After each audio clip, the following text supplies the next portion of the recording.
الرشید یہ بھی وقت کا بادشاہ تھا. یہ کہتا ہے میری مجلس لگی ہوئی تھی تو ایک یہودی آ گیا. یہودی آ کے کہنے لگا, اپنی باتیں کرنے لگا, اپنی دین کی باتیں کرنے لگا, بڑے دلائل دینے لگا.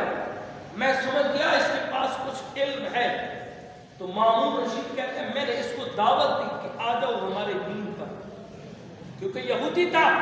وہ کہہ رہا نہیں میں آپ کے اسلام پہ نہیں آنا چاہتا, میں اپنے آباء و اجداد کے دین کو نہیں چھوڑ سکتا. مامون رشید کہتے ہیں کہ وہ چلا گیا. 1 سال کے بعد جب دوبارہ میری دربار میں آئے تو میں نے پہچان لیا یہ وہی شخص ہے جو یہودی تھا. جب سال کے بعد آیا تو وہ مسلمان بن چکا تھا. وہ مسلمان بن چکا تھا.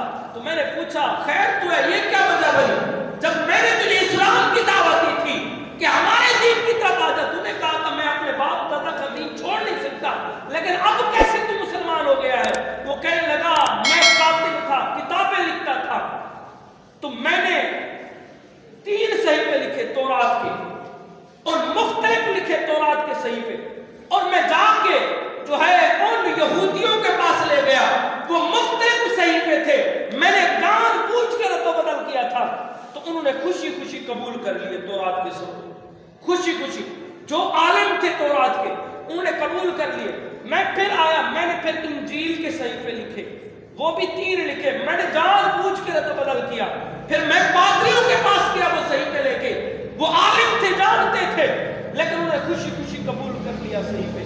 پھر میں نے قرآن لکھا, قرآن. پھر میں نے 3 صحیفے قرآن کے لکھے. میں نے جان بوجھ کے رد و بدل کیا.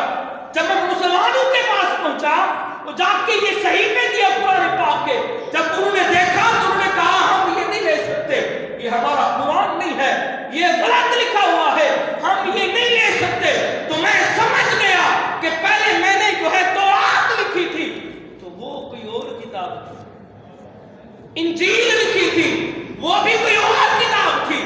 پھر میں نے جب قرآن پڑھا تو سمجھ آیا انا نحن نزل القرآن و انا لہ لحافظون. یہ اللہ کا ذمہ کرم ہے کہ قرآن ہم نے نازل کیا ہے, محافظ ہم اس کے ہیں, ہم اس کے محافظ ہیں.